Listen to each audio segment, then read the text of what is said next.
Good morning to the participants who have joined us for today's workshop. Just by show of virtual thumb, just kindly indicate if you can hear me and if you can also see these slides that I've shared with you. If you can see this video that I was playing that I shared with you, kindly just indicate by show of virtual thumb. I don't see any expression from the participants. Participants, can you hear me? If you can hear me, just show by an expression of virtual thumb. Thank you so much. I see there is a participant who is acknowledging that they can hear me well, and they can also see this video that I've shared with you. So good morning once again to all the participants. Good morning to colleagues who have joined us today for the Research Capacity Development Unit, University of Johannesburg, workshop on creating a personal website or portfolio. I am Dr. Gabriel Monyera from the Postgraduate School, the Research Capacity Development Unit to be specific, and I will be the one moderating the session for today, as well as co-facilitating with my colleague that I'll introduce to you at a later stage during the course of this introduction. So why is it important that we are looking at a topic like this, where we have to have a conversation about creating a personal website or portfolio? So this has actually become increasingly important in academics and also research in general, because having your own personal website or creating your own personal website or portfolio actually serves as your digital identity and a central hub for showcasing your professional and scholarly work. So a personal website or portfolio is something that is no longer optional, for academics as well as for researchers. It is actually a strategic tool for building visibility, credibility, and professional identity in academia and research in general. In other words, it ensures that your contributions reach the widest possible audience while giving you control over how your work and academic journey are represented. So these are just some of the bite size of the actual content of the presentation that we'll be delivering to you today, myself and my colleague that I will introduce to you later. But before I do that, I just want to remind you that this session is being recorded, and both the session recording as well as the slides that will be presented, they will be shared on our Moodle communities, usually in 3 to 5 working days after we have reviewed the content. And also, let me just go over some housekeeping rules. If you have any questions during the course of the presentation, please feel free to raise your hand if you'd like to speak, or alternatively, you can simply type your question in the chat box, and I will, as the facilitators, myself as the moderator, if it's intended for my colleague, then I will bring it to his attention, or alternatively, I can also answer the questions as well as the facilitator. But you can also reserve the questions for when we have the open discussion segment closer to the end of the session. Like I've said, the session is being recorded, and the presentation slides will be shared. Both the recording and the presentation slides will be shared on our Moodle communities, in 3 to 5 working days after the review of the content. I'll also send a feedback survey link during the session on the chat segment or the chat section, and we kindly ask you to fill out this survey so that we can gain insight on how this workshop has been useful, and also where we can improve in future. So it also provides us with some kind of ways that we can share, with the facilitators, or as the facilitators. This is also where we get the information, your details that we use when we are generating the certificate of attendance. So by filling out the survey, this will ensure that you receive a certificate of attending today's session. Let me also remind you that we launched the research capacity development management system during in April this year, and we are gradually migrating to this new system. So we are encouraging you to register for you to have access to our workshops, as well as other services that we offer as the research capacity development unit, including research writing consultations, staying updated with all our events and services. And all this, you can do it in one place. So that is the research capacity development management system that we are using to streamline your research journey, and also our preparations that goes into all the effort in bringing the workshops as well as other events that RCD offers to you. So please register to utilize this system. You can access it through your link under the services tab by visiting rcdms.uj.ac.za. Let me go over the bio of the facilitator, the main facilitator for today, Mr. Lawrence Asani. Mr. Lawrence Asani is a dedicated and dynamic professional with a master's degree in public management, governance, and public policy. He also holds a Bachelor of Arts honors degree in public management and governance with cum laude, and a Bachelor of Arts in Humanities from the University of Johannesburg. Mr. Hassan is currently a member of the Research Capacity Development Unit at the Postgraduate School, University of Johannesburg, where he contributes to advancing postgraduate research excellence. He served as a peer mentor and academic tutor in the School of Public Management, Governance, and Public Policy, and has experience as an event organizer in Doha, Qatar.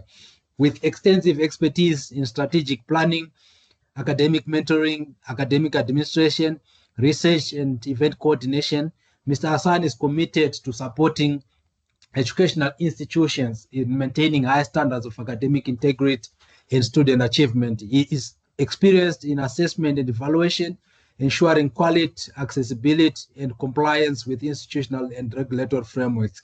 His research interests include good governance, economic development and growth, governance indicators, and African diplomacy, positioning him as a valuable contributor to contemporary policy and governance discourse.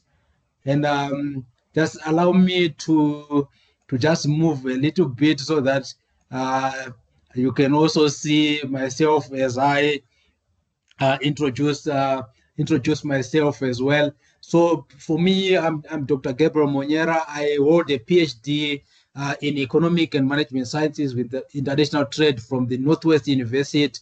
And I'm also currently enrolled for the postgraduate diploma and research supervision here at the University of Johannesburg. I have engaged in teaching. I've a very strong experience in teaching for almost over maybe a decade.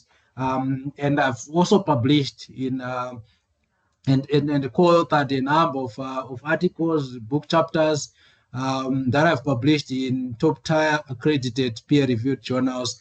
I also actively review for reputable journals, and during the course of my studies, I've received multiple awards for academic excellence. And I was a postdoctoral research fellow here at the University of Johannesburg from 2022 up to 2025, and I currently serve as a research capacity development specialist here at the University of Johannesburg Postgraduate School, the Research Capacity Development Unit. My research interests, they include trade policy, export promotion, globalization, foreign direct investment, regional integration in Africa, market accessibility measurement, and 4IR trade-related research. And with this, having introduced myself, having introduced Mr. Lawrence Asani, who will be leading us into the facilitation of the workshop for today, myself being a moderator as well as a co-facilitator. I'm now going to stop sharing my hand over to Mr. Asani, who will be leading us during the course of this workshop until I take over at a later stage on the facilitation side. I thank you, Mr. Hassan. Thank you so much for taking time and preparing to facilitate the workshop for today. We are really honored by you agreeing to lead us, with the facilitation of today's workshop. I am now handing over to you. So I've stopped sharing my slides, and you can share your slides and lead us henceforth. Thank you. Thank you so much, Dr. Gabriel. Thank you so much, and good morning to you, to all the participants. Can you please just show with a virtual thumb if you can all hear me? If you can all hear me. Yes, we Please. can hear you, Mr. Hassan. Okay, please allow me to share my slides. Okay, I will be sharing my slides in a minute.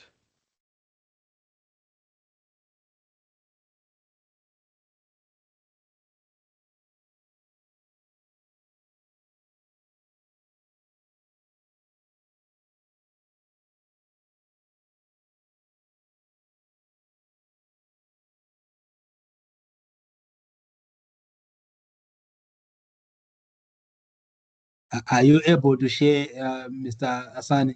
Yes, I'm sharing Okay. now. All right. Can you see my slides? Not yet, but I will indicate when I can see them. Can you see my screen? Yes, now I can see we can also see this the slides. They just need to be in presenter mode now. Okay.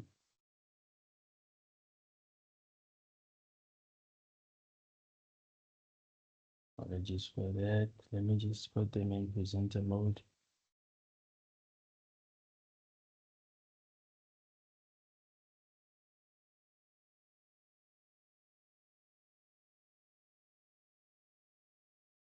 I don't know what's going on with my laptop this side. Apologies for that. Okay. Uh, Alternatively, if it continues, then just come to my office. Okay. See if I can share now. Okay.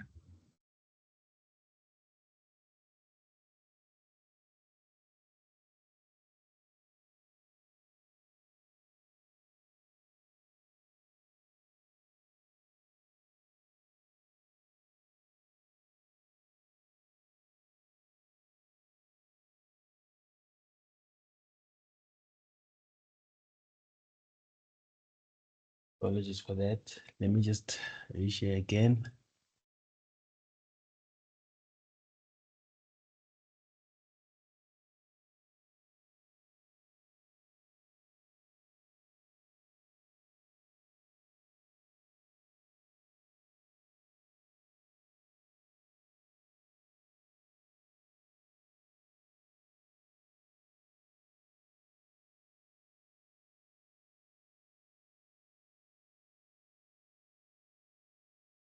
Mr. Hassan, you can Yes. join me this side. If it persists, then you can join me here. I will share from my side. Okay. You can just come over to the office. Let me see now if I can share. Okay.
It seems like Mr. Hassan is experiencing some technical glitches, but he will be joining me, and I'll be sharing from my side. So I'm just awaiting him to join me. But whilst I'm waiting, let me share the presentation with you. Um,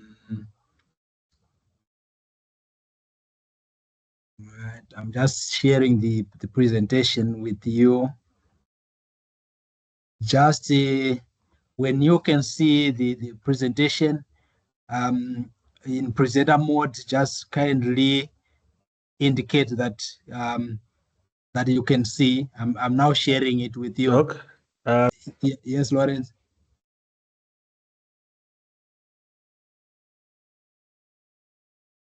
Uh, Lawrence. yes, Doc, can you now see my screen? Yes, we can now see the screen, Lawrence. Or you can see my screen? Okay, yeah. Yes, Were you apologies. able to share? Are you able to share now? Yes, I'm able to share. Okay, thank you. Apologies for that. Apologies for that. Thank you. If you can see my screen, please just indicate with a thumbs up if you can all see my screen there.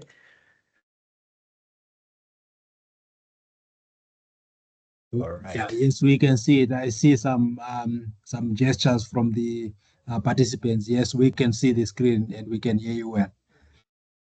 Okay, perfect. Thank you.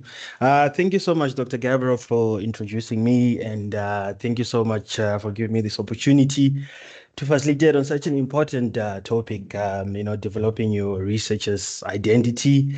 Um, the theme was rather developing your research identity, and the topic for this workshop is creating a personal website or a portfolio. you know.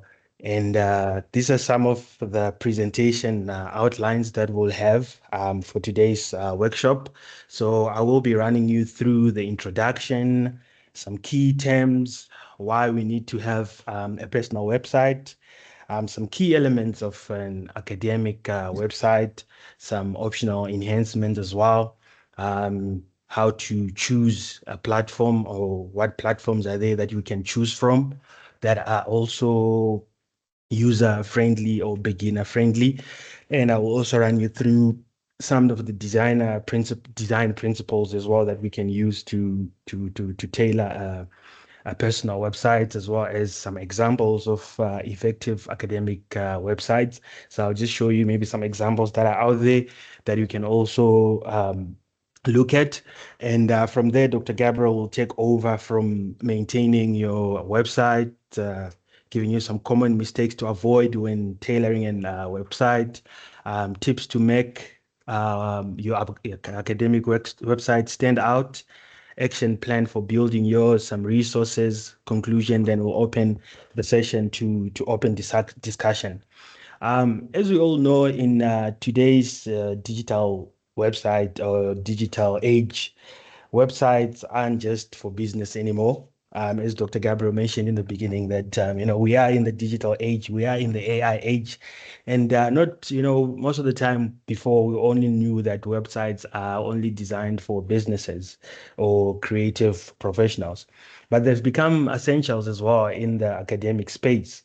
So a personal academic website acts as your digital identity. Dr. Gabriel mentioned that as well. It takes the digital identity and also brings together your research, publication, and whatever academic endeavors that you are involved in to be accessible in one place. So in this presentation, we'll explore how to create your own academic website, covering the core elements as well to include the platforms you can use, some best practices as well, and how to maintain it to stay valuable. Because we can have a website, but you also need to ensure that your website is also maintained so that your people, when people come or anyone come visit your website, your website should be user friendly and should have information that is relevant. Moving on to the next slide. So I will just be introducing rather, this topic of, creating a website or personal website or a portfolio. a personal website is a key part of your academic and digital identity. It showcases your research, teachings, achievements in one place and be accessible in one place, as I've mentioned. That also as much as we publish, as much as we have our research, as much as we have our academic experience, our teachings, we all need to make that information be accessible in one place. Unlike institutional profiles, it gives you full control over how to present your work. Because if your work is in one place, your teaching, your achievements, your CV, people can be able to access, and they can also come and you'll be able to be discoverable. People will be able to ask for collaboration because they can see your work at the same place, which is your personal website. And developing a research identity is also a crucial journey for any researchers, encompassing the process of establishing oneness as a recognized impactful contributor within a specific field. It also involves not only defining your unique research focuses and methodologies, but also actively cultivating a professional profile that communicates your expertise and scholarly contributions. So as I've mentioned, that you also need to put out your scholarly contributions, whether you are contributing in papers or whether you are publishing. All this information needs to be in one place. This process is essential for career advancement, attracting collaboration, and ensuring your work is correctly attributed and disseminated. As I've mentioned, that having a personal website is important for your career advancement, being able to advance your career, because your website has open access. People can be able to see it and be able to see what work you do. And so it's easily disseminated because when it is out there, people will be able to see your work. People will attract collaboration and ensure that we work with other contributors out there as well. Moving forward to some of the key terms, just introducing or just explaining what a personal website is. It's a publicly accessible online page you create to present your work, to present yourself, your work, and your professional identity. So when you're saying you're presenting yourself, you're telling people what you're all about. When we're talking about your work, you're telling your people what you do, be it in academic or be it in the corporate world as well. Because at the end of the day, we just don't have an identity in academic. You also have an identity in corporate world as well as in the broader world. And also make sure that you also portray a very professional identity in your personal website. And moving forward to academic portfolio. Academic portfolio can be defined as a structured collection of material that showcases your research, teachings, and publications and academic achievements. So this is basically your academic portfolio, your material showcasing your research, your teaching, your publication, as well as your academic achievements. Digital identity. I saw we've mentioned a lot in the beginning that in the digital age, we need to be digitalized. A lot of things have been digitalized. So a personal website allows you to be digital, allows you to present yourself online professionally, shared through your website, through your profiles and your contributions as well. And moving forward to visibility, some of the key terms as well, just continuing the key terms. Visibility. So when you speak of visibility, it means you need to ensure that your work is out there, it's easily accessible, ease with other researchers, collaborators, and institutions can find and learn about your work online. So it also ensures that you are open, and also people can be able to access your work. This is what we speak of when you speak of visibility. Your people being able to see your work out there and be able to learn from it, and also being able to ask for collaboration through seeing your work, through your work being visible. And also we have what we call ORCID ID. This is a unique identifier for researchers that links your publication, affiliation, and contribution across platforms. So in terms of ORCID ID, we'll speak more of this. I think we'll have also another workshop based on this ORCID ID as the week goes on as well. And in terms of open access, the practice of making research output freely available online without paywalls, often linked from personal websites. So when you're speaking of open access, which means people can freely view your work it's open, it's free. Unlike some of the websites where you go into publications and some of the publications are hidden behind paywalls. So what do you mean by paywalls? It means for you to be able to access that page or for you to be able to see that page, you'll need to pay a certain amount. But when your work or your website is open access, which means people can freely and availability and people can also be able to see your website freely as well. Then moving on to why do we have to have a personal website? Why do we need to have personal websites? Many publications usually are hidden behind paywalls, as I've mentioned. So we need to increase the visibility of our work. So through having a personal website, it increases the visibility of your work. A personal website makes your research more discoverable to peers, journalists, students, and collaborators as a whole, and also ensures your work is accessible beyond institutional profiles, which often appears low in search rankings. So ensure that your website increases visibility of your work, and also moving on to central hub for research, teaching, and CVs. Instead of sending separate files or links, you can point people to one place. So having a website, as I've mentioned, that all your work is accessible at the same place, rather than if somebody asks you, can you please send me your CV, then you have to send them a PDF or a Word document of your CV. Or something, if maybe they say, can I view some of your publication, then you have to send them links. But if you have a personal website, all this can be uploaded in one place, and you can point people to one place to view your personal website, to view your achievements, to view your research, and to view any of your contribution within the academic world or within the broader world.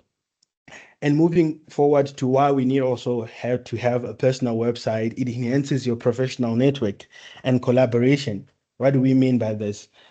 Colleagues, conferences, attendees, or media outlets may find you online and reach out. So this enhances your professional network and collaboration. It also brings a clear and updated website, which demonstrates professionalism and encourages communication. It also gives you a space to link your profiles links like ORCID, Google Scholar, or LinkedIn. So it is also very important to ensure that having this personal website, your personal website is always professional and it's always up to date. Because if you have your personal website and your personal website is very, cluttered, or it's very, there's a lot of information that is irrelevant, or there's a lot of information that is not, up to date, then people wouldn't want to visit your website, and people wouldn't also be able to access your website as well. So just moving forward on why we need to have a website, it builds a personal and academic brand. So you build a personal and academic brand. Academia is a very competitive place. So having a personal website helps you to stand out. It signals that you are engaged, you are organized, and open to collaboration. So once you have a personal website, this also signifies that you want to be open to collaboration, you want to engage, and you are organized because you put your work in one place where everybody can be able to come and access your place and access your website, and also be open to collaboration. And so this signals you to stand out, because not everybody has a personal website. So there are personal websites where people, or an individual will ask someone or a website creator to create for them a very professional website. Then there are some as well for beginners that are user-friendly, that you can create at your own without having to bring out a software developer, or who can be able to, someone who you will pay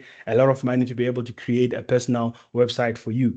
So you need to ensure that your website is very engaging, it's very organized, and also it ensures that you are open to collaboration.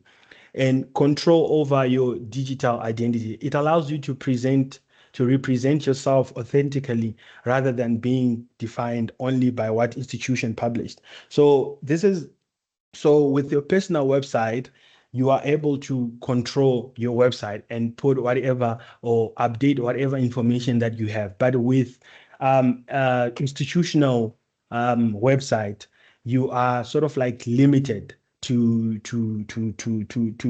put out your work there, because sometimes it might be limited in terms of like what you can post there, what you can put on that platform. As of your personal website, you can put out whatever you can put. You can put out your information, your personal information. You can put out your CVs. You can put out any academic information. As is with institutional websites, they are sort of like limited. So with your own site, search results may only show outdated institutions page or scattered mentions. So it is important to ensure that you have control over your digital identity by having a personal website.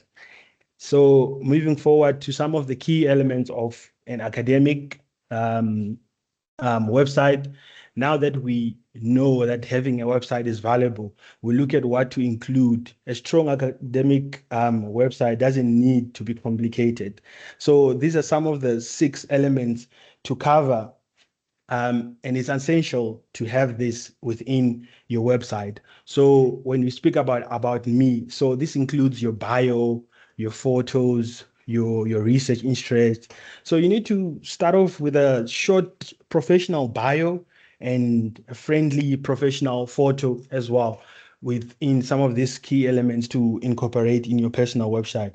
And also mention your current position, your institution that you are affiliated with, and as well as your research interest. This helps visitors to quickly know who you are and what you do.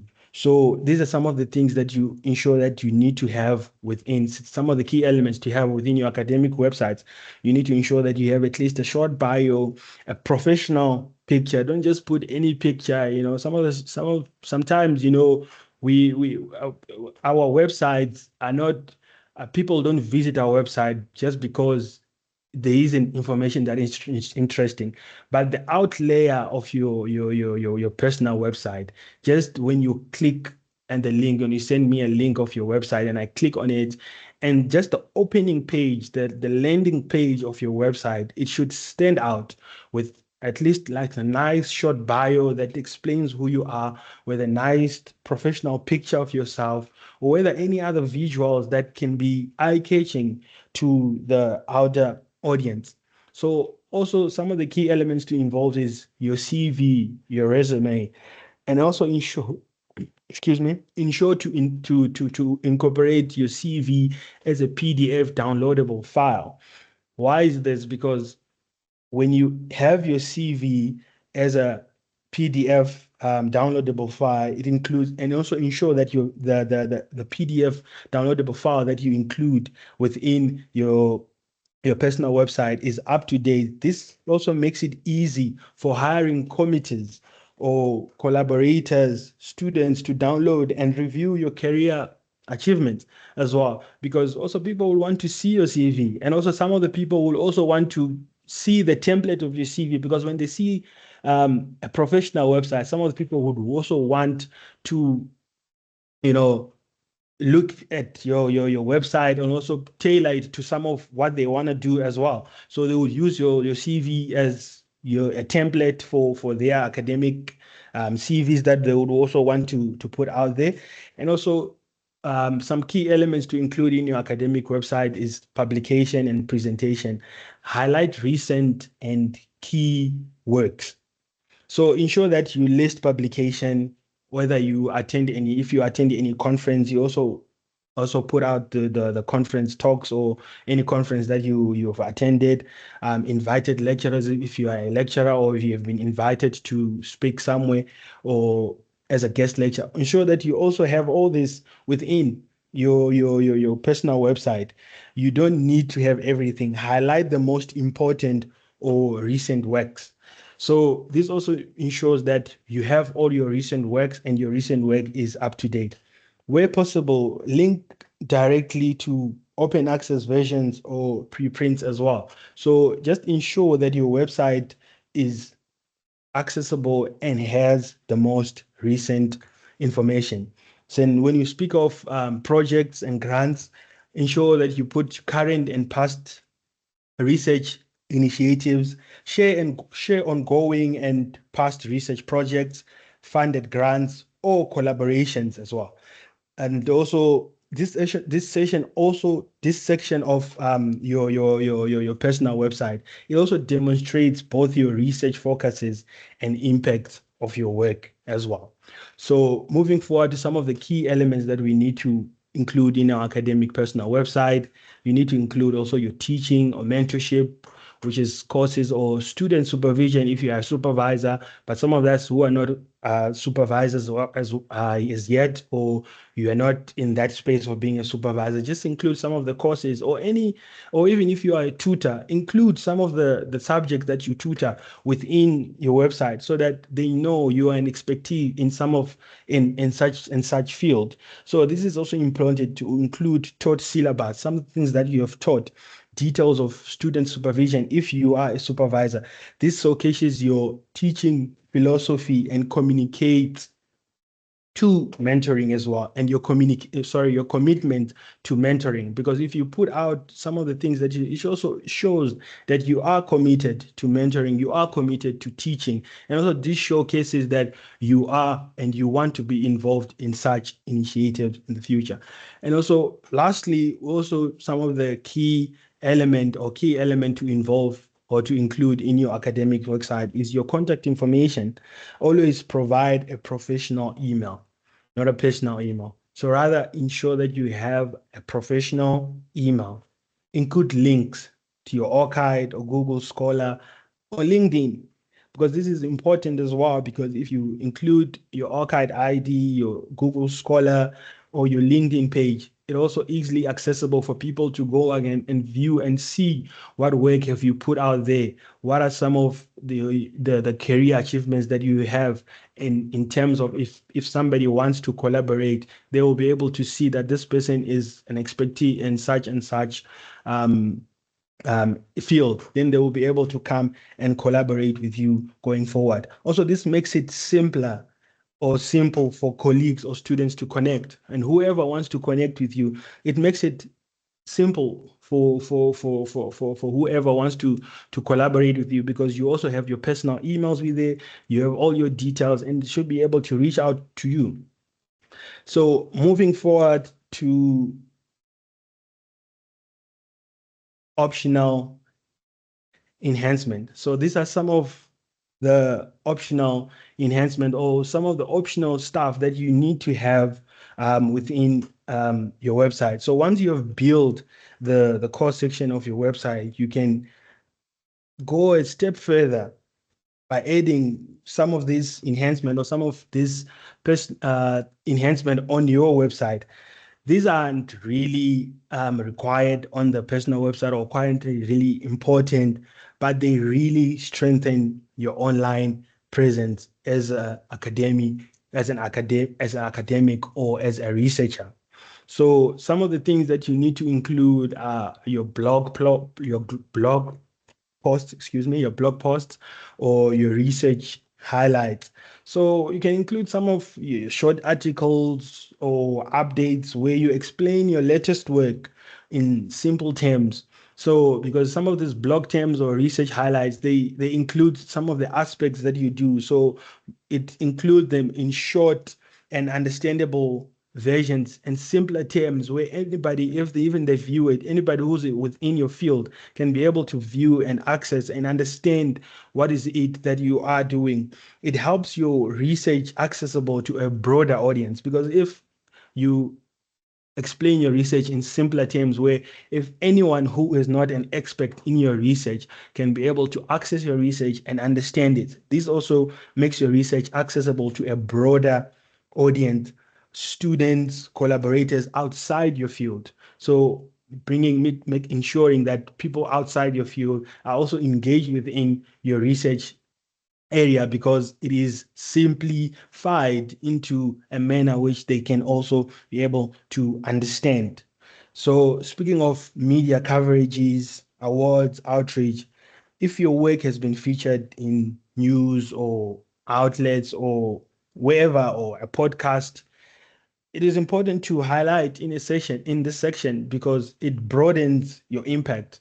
Because if your work has been out there, because obviously when you put out your work there, it and it's been featured in other news or any other outlets or in any other podcasts, put it out there.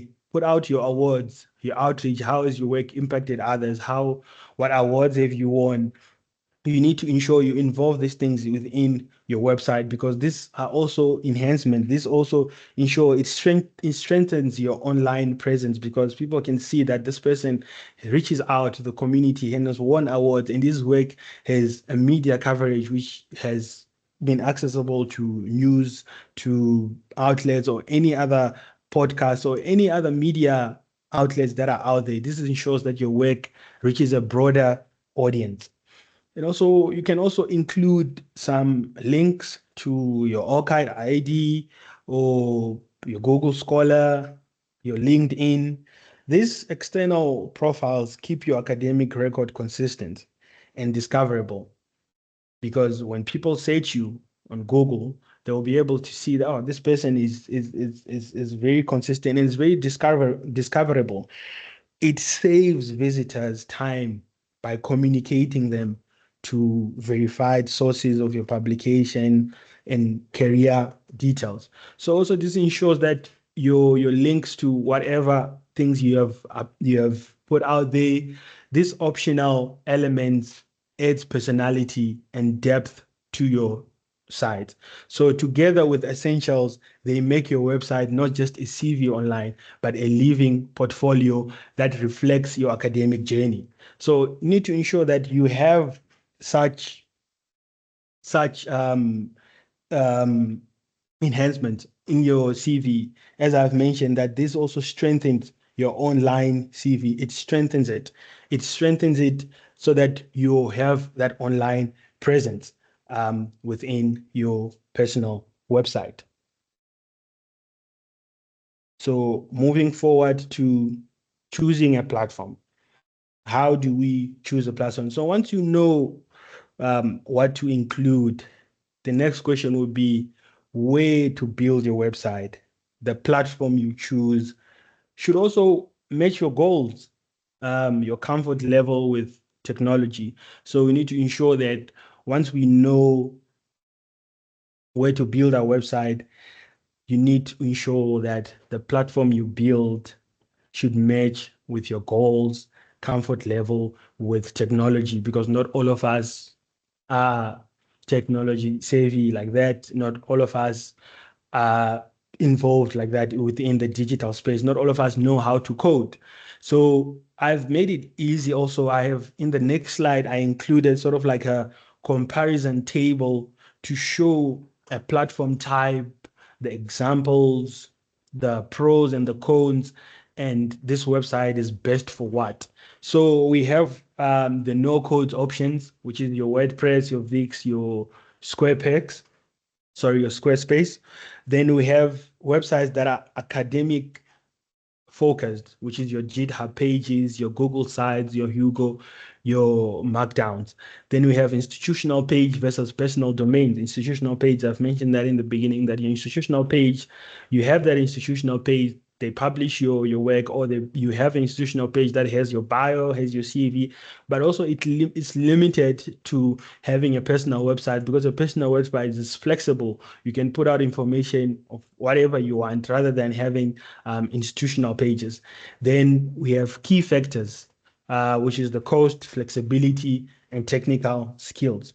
So let's move on to the next slide, where I have put up, choosing a website and sort of like in a comparison table to ensure that it makes it easy for everyone to understand what website would it be easier to have such a website, and what it is best for, and some of the disadvantages and advantages of having that website. So firstly, as I mentioned, we have the code um, no code website, where you don't need coding for such website. So an example of such website would be your WordPress, your Wix, your Squarespace. Some of the pros for this website: it's an easy setup, it's professional design, it's a drag and drop. It's great for people who want something polished with minimum coding. But some of the coins, it has monthly costs. So as I've mentioned, that at the end of the day, whatever you'll want to do, there is a certain cost. But if you are dedicated to ensuring that you have your personal website, and sometimes you will need to chop up some money to ensure that you have a website that is up and running, a website that is well maintained as well. So it also has some monthly cost.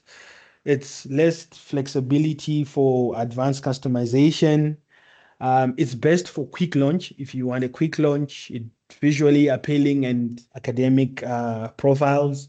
As I've mentioned, it's a drag and drop. Editors make design easy through some features, may come with monthly costs. So there are features that if you will need to include on such a website, it will require some monthly cost as well. Then we have academic focused. So some of this academic focused website include your GitHub pages, your Hugo Markdown, or your Google Sites. And most of these, for advantages, most of these websites are free and mostly full control. It integrates with academic tools. These are often free and widely used by researchers. And some of the disadvantages of using such website or platform, it requires some technical skills, except the Google Sites one. So you need to ensure that you have some design learning curve skills and all that.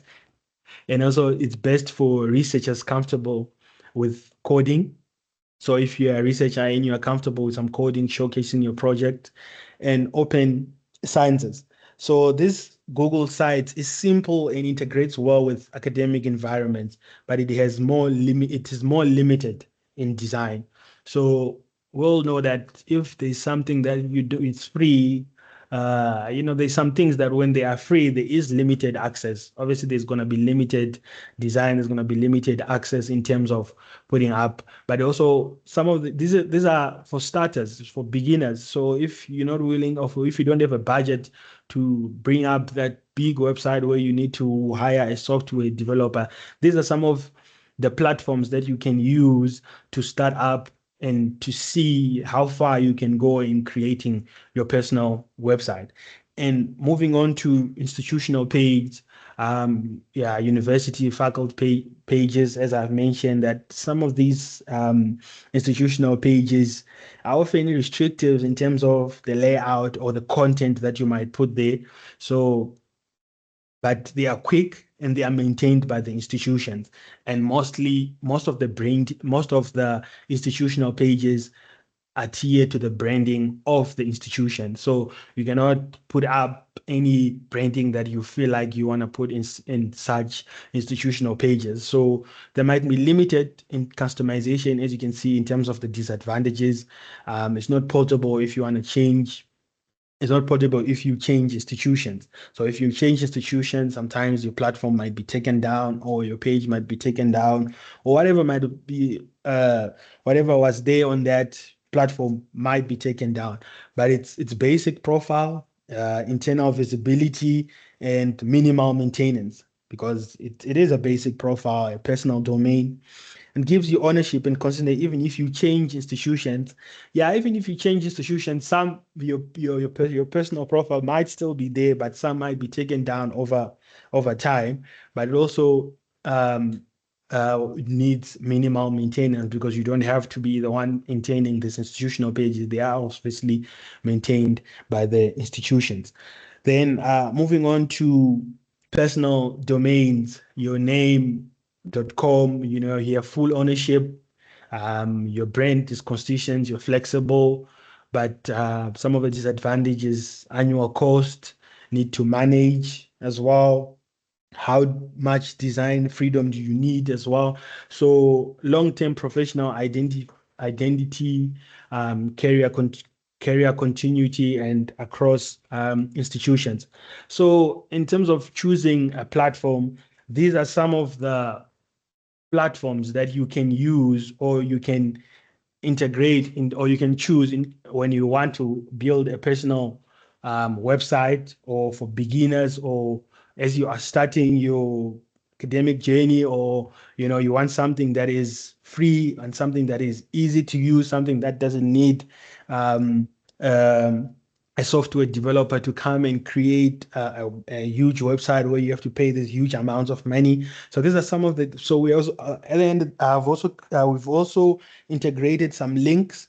At the end, I think Dr. Gabriel will show you when he speaks of some of the references or some of the resources that we have shared with you also, so you'll be able to see some of the links, and you can also be able to go and play around to see what you can create in terms of on some of these platforms as well.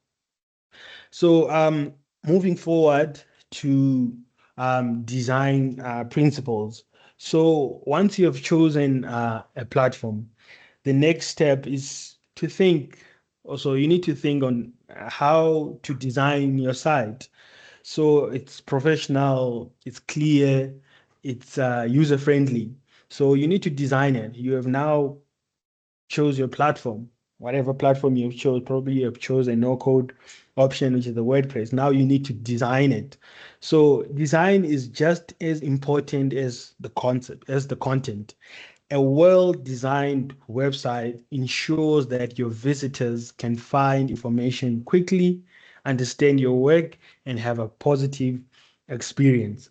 So you need to ensure that your website is well designed, because as I've mentioned in the beginning, that if I click onto your website and the website looks messy, there's a picture there, maybe you're holding a guitar, or you're not, it's not a very professional picture. Some of the people might feel like maybe this is a bogus website, or this is not a professional website, and nobody would want to look at your website. So in terms of designing you need to ensure that your website is professional, and people, when they visit, or whatever visitors visit your website, they need to ensure that they can be able to understand what is going on in your website.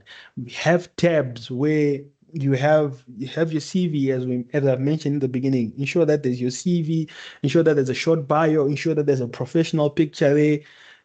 Because when people visit this digital space, even these days, in terms of your social medias, there isn't much content that is put up. There is more visuals that are put up, visual pictures that are put up, because they are eye-catching. Because when people are just scrolling whatever, when someone is scrolling reels or scrolling social media, whatever they're scrolling, they see visuals, and those are some of the things that are eye-catching in terms of. So when you're creating or designing your personal website, ensure that you keep the information simple and not cluttered. So I'll just give you some of the 4 principles to remember when designing your website. You need to ensure that you keep it simple and professional. So what do I mean by that? As I've mentioned, that you need to ensure that you don't over clutter with unnecessary graphics or unnecessary information. So try and focus on a clean layout, which highlights your research, which highlights your teaching and your achievements. So make sure that you keep your website simple and professional.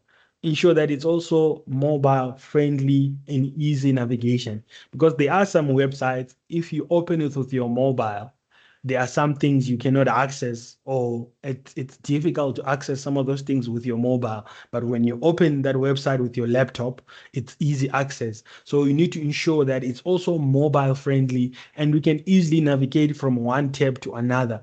Now you cannot say you click on this tab, now it's taking to another tab. So ensure that your website is mobile friendly and easy navigation. Many visitors will view your site, and also ensure that, because most people who visit your website, they'll use their cell phones and their tablets, so that you need to ensure that your website is mobile friendly. Use menus, clear headings, logical structure, so that visitors can find what they need.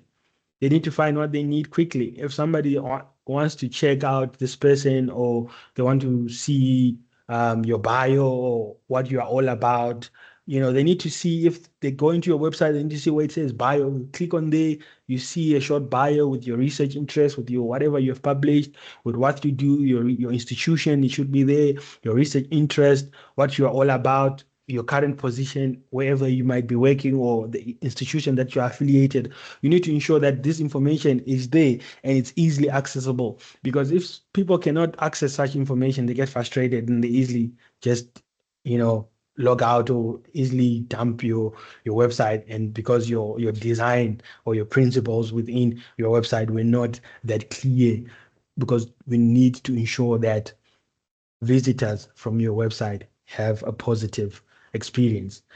Um, Moving forward, to use consistent fonts and the colors. So ensure that you stick to one or two fonts, consistent colors.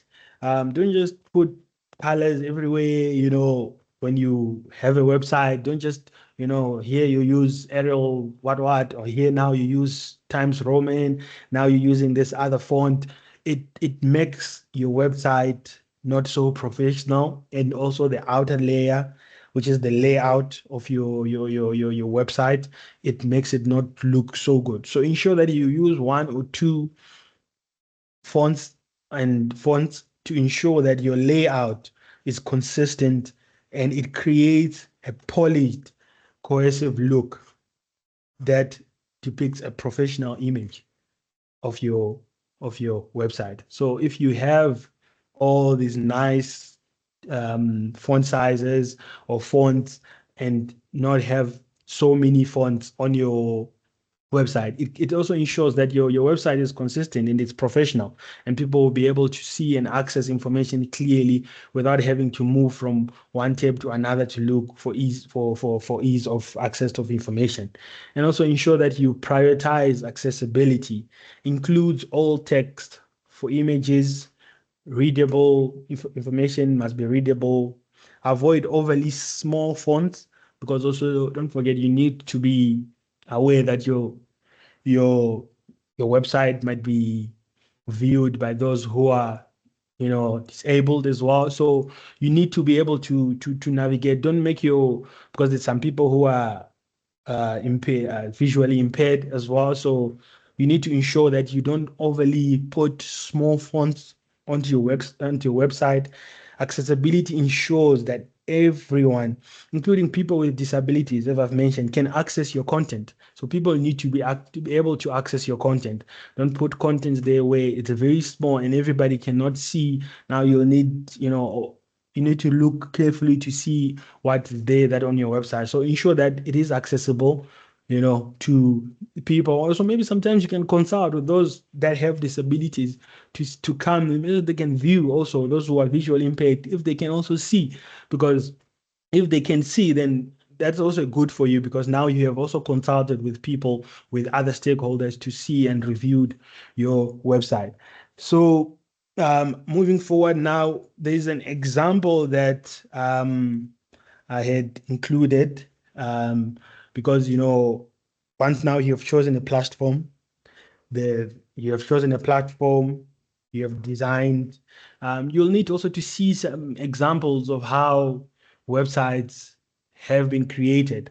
But also, I will share this slides with everybody. So we'll share the slides with the participants, so you will be able to see um, what kind of a website we have here. Maybe you'll be able to see some of the things that you may be able to include within your website as well. But obviously, we will share the slides with you. So once we share the slides with you, you will be able to see. I've included the link, as you can see there. I'm sure you can all see. I've included the link. So if you click on the picture, or if you click on top of where it says example of website, you'll be able to see, you'll be able to navigate the website and see some of the things that you need to include within your personal websites. With that being said, I will be now handing over to Dr. Gabriel to continue with the rest of the presentation. So that from my side. Thank you so much for listening, and thank you so much. I guess in terms of the questions, if you do have questions, I don't know if you wanted to ask the questions now, or maybe after Dr. Gabriel is done, then we can have an open discussion at the end of the session. Then you can all ask questions further, then we can engage further. With that being said, thank you so much. That's it from my side. I'll now be handing over to Dr. Gabriel to continue and complete the rest of the presentation. Thank you so much. Lawrence, thank you for a well-rounded presentation. So far, I think it's a lot that you have already shared with us, and I'm glad to take over as a co-facilitator from where you have left, proceeding from section 9 until the conclusion of this session. Just allow me to share my presentation. In fact, it's the same presentation, but I'm now just sharing it from my side for easy navigation. Just let me know by show of virtual thumb that you can see the slides that I'm sharing with you. If you can see the slides, that just show me by an expression of virtual thumb. Yes, we can see the slides, Doc. We can see the slides. All right. Thank you so much. So, like, I think a number of it's quite a lot that Lawrence have already shared with us. So I will just take over to maintaining your website or portfolio. So like he has already mentioned before, that creating a website is just the first step, but you also have to maintain it to ensure that it stays accurate, professional, and engaging over time. I'm also I will share with you at the end of this these sections. Before I conclude, I will share with you my own profiles, and I was looking at one of the profiles where I am found guilty of not updating one of those profiles, but I'll share with you. I don't want to prematurely empty it until we arrive at that point. Then I'll show you the website. So a lot of people, they just do not keep their websites updated. Once they have them, they just put maybe information, but along the way, then they just stop updating the website, of which that is one of very significant or very important elements that comes with having your own website or portfolio. So yeah, just some tips that we can share with you on how your website can be maintained. So the first one is that you have to update it regularly. Like I said, I also contravene that as well. There is one site that I haven't updated like in a very long time, but I will offer maybe some reasons why it is that so. So it's important that you update regularly. You keep your publications, your conference talks, your courses and awards current, like up to date. In other ways, regular updates, they actually show that your work is active and it's ongoing. So you shouldn't, because remember what I see when I go on a website, what I see is what I would think, that is the state of your, if it is your research, then I would think that is the state of your research at that particular point in time. So if you have written maybe 20 articles, but there are only 5 articles on that particular site, then I would think that your publication records consist only of 5 articles. So it's important also to check links and files. So usually broken links or missing files, they frustrate the person who is visiting your website, and they often reflect poorly on you as a researcher or as an academic. So it's very important that you periodically verify all downloads, the PDFs and external links, whether are they working or they are not working. And if they are not working, then you have to resolve that. Then you can also add news or blog posts. That is, if it's relevant. It's important to share milestones, research highlights, or media coverage to keep your site dynamic This is optional, but it helps engage your audience and showcase ongoing work. It's also important to that you back up your content. So regularly save your website files in databases if applicable. By backing up your files, that will prevent data loss and make recovery easy in case of technical issues. It doesn't mean when something is on cloud or if something is on yes, an online footprint or presence, then it's permanently stored. So it's important that you back up your data in case you lose, anything goes wrong, then you still have those files and you are able to upload the files again. These are just some common mistakes that you should avoid. So as you build and maintain your website, it's very important for you to avoid these sort of common pitfalls or common mistakes that in a way reduce the effectiveness or professionalism of your website and yourself as a researcher. So these are just some mistakes that need to be avoided. Overly cluttered design. Lawrence touched very much on that. So keep your layout clean and focus on essential content. So too much text, multiple fonts, unnecessary graphics, all those things that can overwhelm the visitor. So the layout must just be clean and focused, focusing on essential content. Then outdated information is important to remove it.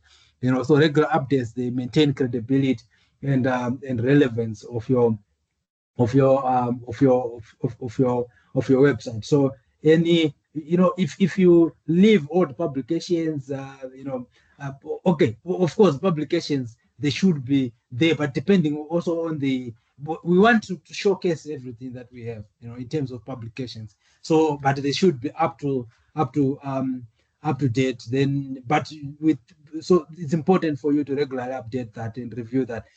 Teaching information or past positions, so all that, if you leave it out, especially the issue of possibly obsolete, teaching information, past positions, they give the impression that you are now inactive, so that actually stresses the importance of why regular updates needs to be maintained, so as an enforcer of credibility and relevance.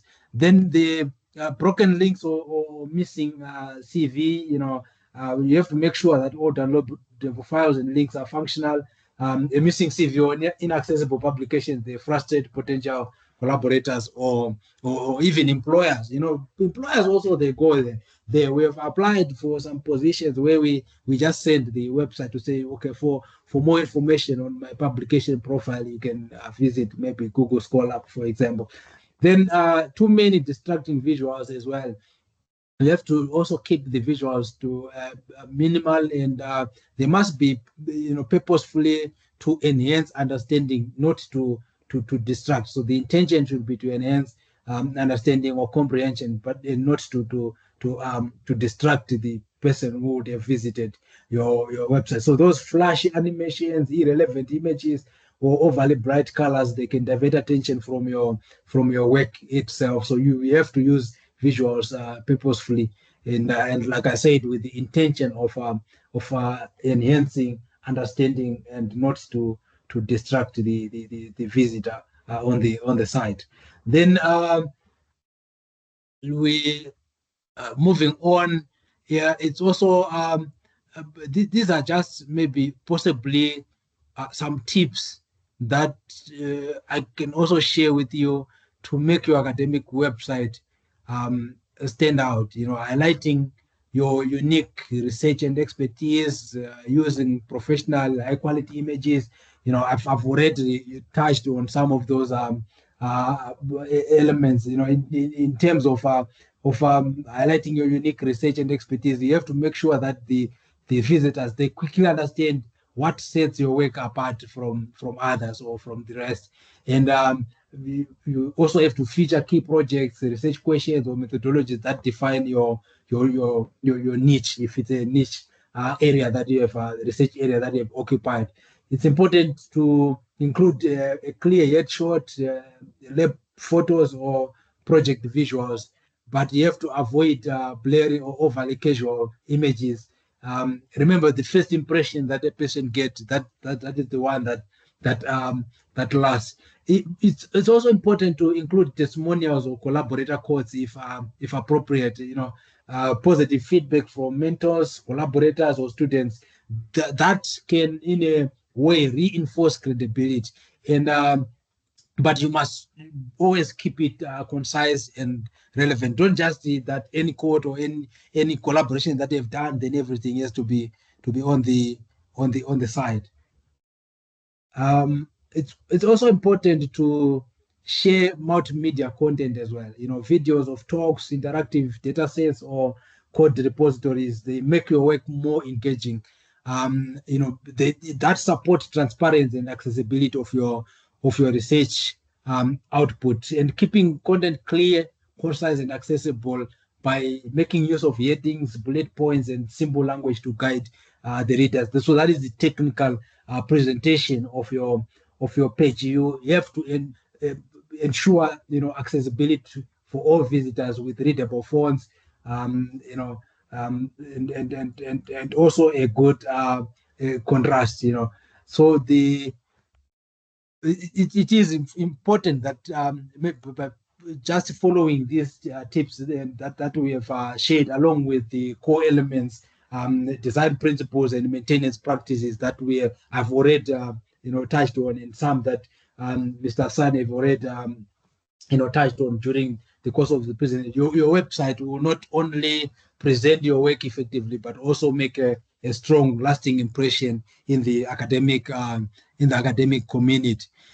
Here's an action plan that you can use for building your website. So this is sort of a step-by-step action plan that can help you to get started if you are not yet having a personal website or portfolio. So you have to choose your platform. You have to decide on your technical skills, desired features, and long-term goals.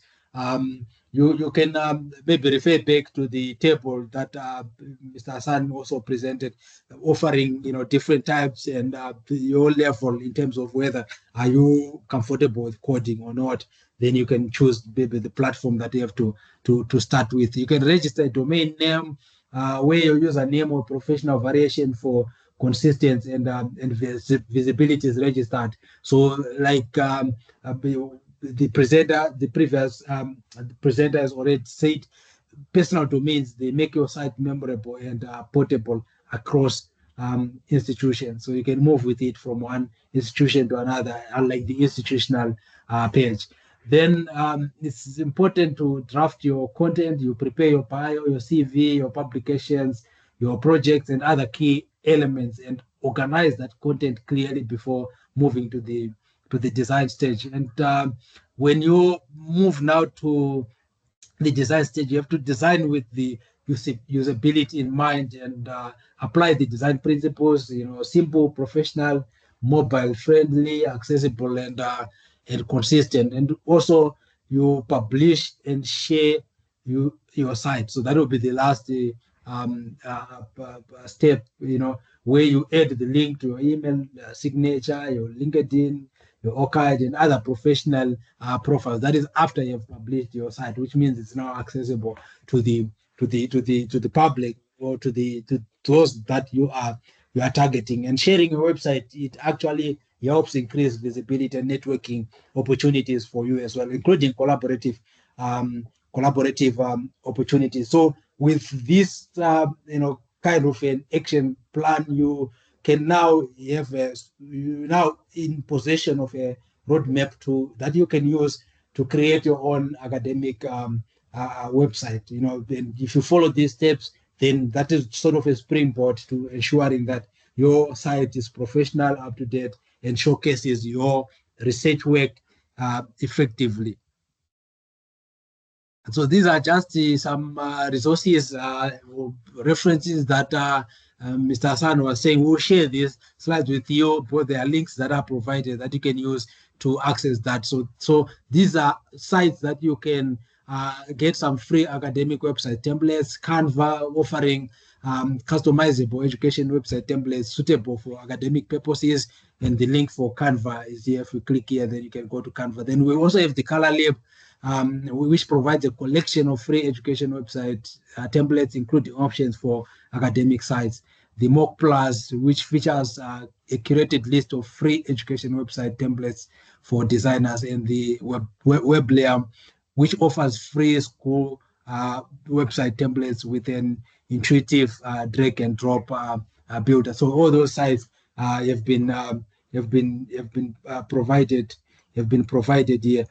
Then this is also a table with links to resources as well, that you can use, in the course of you designing, when you are designing your own personal, website.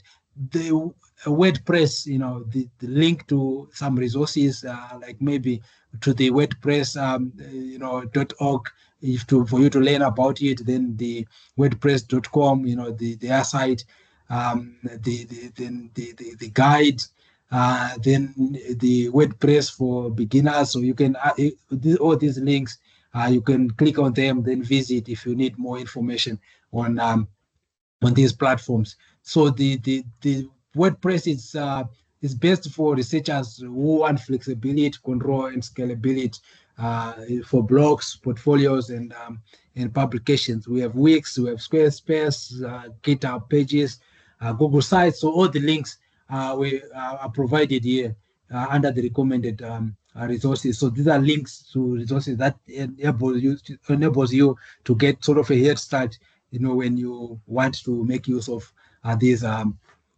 platforms. So Wix, beginner friendly, drag and drop site, the site building, quick setup with polished templates. Then Squarespace, visually striking, professional design for showcasing research, teaching, and media presence. Then the GitHub Pages, that for the tech-savvy researchers who want free hosting, version control, and integration with code or data. Then the Google site, fast, simple, free option for students and researchers who want minimal setup. So I do have a Google Scholar profile. Here's my Google Scholar profile. So you can see I've tried to I update. And Google Scholar, if you publish in a journal that is also maybe that is indexed with some other main indexing agents like the Web of Science, Scopus, and so on. Quite a number of research that you do, will find its way to automatically find its way to your Google profile. That is if maybe it's indexed on these platforms or with these agents that have been that I've just mentioned. So you'll find it here. But you can also, in the case that you don't find it, you can also input it manually yourself after the publication has been published. Then you can input it yourself there manually. So this is the Google profile. You can see I still have my profile picture there, outdated though. That is 2019. So I still need to. It's still a true reflection of how I look. But I also need to update that. Then you can also see a little bit of that it's verified, because I used my institutional email address for it to be verified. So it's verified. Then a little bit about myself, the sort of my research interest. Then they are there. Then these are the papers that I have published. You can see cited by. Then you can have the citation counts, the H index, I-10 index, so those papers that have reached more than 10 citations, then you get them on there. Then so it gives a bit of some metrics, including even the co-authors that you have co-authored with, so they also appear there. Then articles that are publicly accessed and those that cannot be publicly accessed, or they are also maybe shown there on the profile. Then this is an ORCID one, so on the ORCID, that's my. If you have an ORCID ID, you have a profile like this. The profile also shows the your employment. I still need to update because it's still showing when I was okay. This is I think the first one because they just put them according to if you go unemployment, then they will just list them there. But I still need also to go and update my ORCID profile as well because I can see that some information is actually outdated. That is there, but it will include your employment, educational qualifications, and your works. That's the papers that you would have published. So if your paper have your ORCID ID, then automatically it's also linked it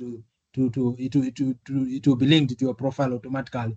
But sometimes also it goes with indexing as well. Which journal did you publish in and where is it indexed? So if you can also input manually as well. So which means here, because my publication is increased, so I have to come and input them on my own. So this is the ORCID, an example of an ORCID profile. Then I also have the ResearchGate profile as well. The ResearchGate, by all means as well, it tries to automatically capture as well what you would have published. So it's also important for your online presence. So it will list your all the papers that you have published. It will include a short maybe introduction or the abstract to that particular paper, then and all the other information. So all the papers, I think about 15 of mine are here. So it also needs to be updated. You have to check it from time to time because most of them you manually put them. ResearchGate is also very important sort of a profile that you should be having. So this is sort of a personal website as well, but where you are being hosted by the ResearchGate itself, and it's a free profile. But there are also profiles that you pay for, like for example academia. So you can see on academia I'm not really very active on it because most of the time it just send you, they want you to update to the premium. So most of the time they are sending emails that you must we update to the premium version of it, the paid version. So I haven't thought of doing that, but it's also another side. You can also go and update it. I will update mine because it's important for you to have an online presence on different platforms. So I'll try by all means to go and streamline across that all my research appears and everything that I can put. It appears across all these sort of these four sites that I've shown you that also support research. These are free. All of them are free. I've never paid for any. So all of them are free. Just showing you some examples from the discussion or the conversation that Mr. Hassan was having with you, including the later parts that I've also conversed on. Then let me now just maybe conclude the session by reiterating that like I've mentioned, I've said when I was starting the session, I mentioned that this is not just something that we can say it is an option for you, a personal website or a portfolio, but it's something that is now essential, because we are living in the digital era. So if you create your own personal website or portfolio as a researcher, it is very important because that's your digital. It actually gives your digital academic identity, showcase your research, teaching, and achievements, including enhancing visibility, credibility, and collaboration of the work that you'll be doing. And so we've pointed you to a lot of some flexible tools that are available for every skill level that you might be at, whether you know coding or you don't know coding. There is a platform that is there for you where you can create your own personal website, and it's important to consistently update your personal website to keep it impactful. You saw mine, I'm not updating some of them, but like I've said, henceforth I will also go and take stock of my own personal websites and update it so that the information is the same across, and it also resembles the stage that okay, I'm still active, in both research and career and activities. So it's important that you remember that your website is a living document. It grows as your career does. You must keep it updated and professional, and it will serve as a powerful tool to enhance your visibility and academic reputation. So you must think of your academic websites as your 24/7 digital presence. While you cannot always be in every room or conference, your website can sort of do that, representing your work, values, and impact across the globe. So I think with that, I just want to thank you for your attention. Both to my presentation, both to the first part, that was presented by Mr. Lawrence, Mr. Lawrence Hassan. Yeah, just some quotes, that just emanated from this work when we were compiling this presentation. Just some quotes that sort of sum up everything that we were doing. So the first is that your website is more than a page. It's your academic voice online. A strong academic website turns your work into a lasting digital legacy. Let your research speak for you anytime, anywhere, and build today what the world will discover tomorrow. So with that, I'm now going to invite Mr. Lawrence Asani to also join me so that we can now enter into the open discussion segment where we can be together with the participants. We can ask questions, share our own experiences, as well as contribute to the conversation that we have had up to this point in time. I thank you. And Mr. Hassan, join me. Then we enter into the open discussion segment. Yes, Doc, I'm here. It's yes to the participant. Thank you so much again, Dr. Gabriel, for just that insightful presentation further on the rest of the presentation. Really, really appreciate it so much, and for sharing your websites there. Hope the participants have seen as well some of the websites, and as you say that you also need to update. I feel like I'm also guilty. I also need to update some of my websites as well. So yeah, I think we will do that with time. So in that regard, we can open the session to open discussion to questions. There's a few questions that were asked in the chat sessions. I have answered them. I think I also seen some thumbs up as well from the chat session. I've answered those in the chat session from the participants who asked the questions. I don't know if there are any hands from the participants, if there's any other further burning questions that you might have.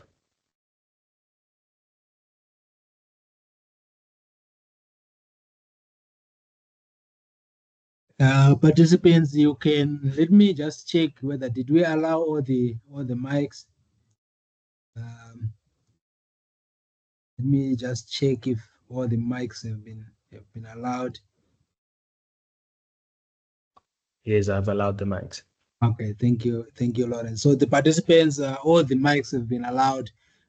You can raise your virtual hand, then we acknowledge you, then you go on to unmute yourself and ask your question. Alternatively, you can just type in the chat box.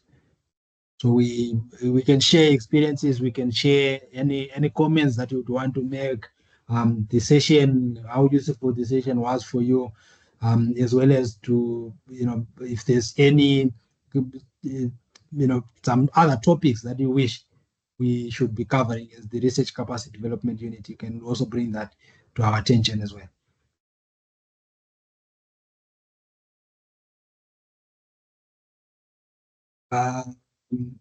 Mr. Hassan, I don't see any.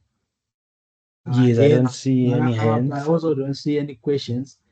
in the chat box. So maybe possibly it's a signal that the presentation was clear, and it has been sort of comprehended in the manner that we intended it to be. And with that, I think we can now, with your permission, I can move on into the closing of this session. Yes, that will be fine. I see there's a hand there. Yeah. But Robert, you can unmute yourself and ask your question. Yeah, no, thanks for the opportunity. I just want to comment. It's a very profound, a presentation, and the information shared is actually, quite handy in building one's profile.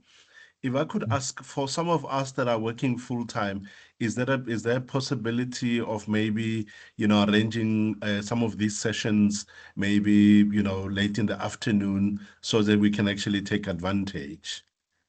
Because Okay. I think one misses out on these, quite intricate tools. Thank you.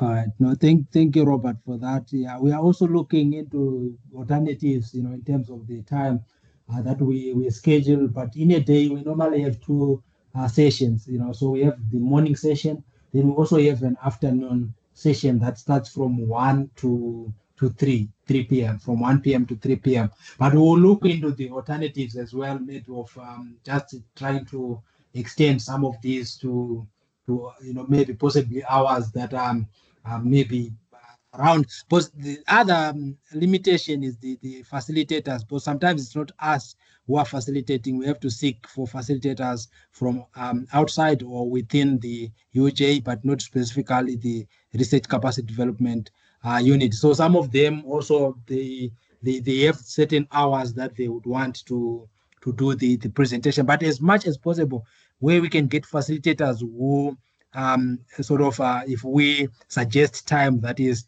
within the that frame that you have just given us, then we will gladly do so. All right. Thank you, Robert, and also for the Thank you so positive much. feedback. All right. Thank you. Yes, I've also seen Robert had a question that the session will be shared on our Moro communities. So if you want this recording session, we will share it on our Moro communities, or alternatively, you can email us at rcdinquiries@uj.ac.za. Then we will be able to help you further regarding that as well. Thank you, Lawrence, for that. I think maybe since there's no questions in the chat box, let me now move on into the closing of this workshop, and just reminding the participants that we launched the research capacity development management system, and I kindly ask you to sort of register yourself on the profile. For you to be able to register, you can do that through your link under the services tab. You will see the RCDMS tab there. So if you click on RCDMS, then it will take you to the registration page of the research capacity development management system. So we'll be moving fully to RCDMS. So if you need to continue to access our workshops, our events, and other offerings, including research writing consultations, then you have to register on the system. So alternatively, you can just visit rcdms.uj.ac.za. And if you need more information about us, you can visit the RCD website at www.uj.ac.za/postgraduate school/research capacity development. And for any inquiries, you can contact us on rcdinquiries@uj.ac.za. And I think with this, I thank you, all those who have attended and participated in this session for today, for taking your time and honoring our invitation, and being with us, being our audience for the workshop for today, a very essential workshop on on building your own academic website and or portfolio. So with that, I think, Mr. Asani, any concluding remarks, before I go on to wishing the participants a great day further? Nothing from my side, Doc. Just want to thank the participants for taking their time today, for attending this session on creating a personal portfolio website, rather. And thank you so much to all that you have joined. And I hope you have taken a thing or two on how to actually create your own website. With that, thank you so much. And thank you so much to you, Dr. Gabriel, for having me today. Thank you. All right. Thank you so much. And to all the participants, I'm now closing or ending this session. And I wish you all a great day further. Thank you. Yes, and please kindly fill in the feedback survey as well that we have shared in the chat session.